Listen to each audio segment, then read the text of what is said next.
అపరాధిని యేసయ్యా కృప చూపి బ్రోవమయ్యా.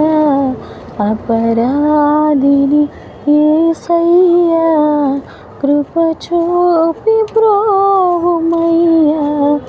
నిపమించకయని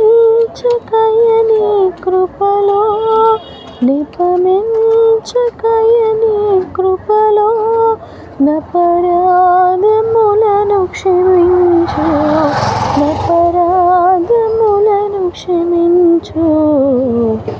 మనం అపరాధాలని, మన పాపాలని, మన దోషాలని మనం వేసే ముందు ఉంచితే గనక ఆయన క్షమించడానికి సిద్ధ మనసు కలిగిన వ్యక్తి అండి.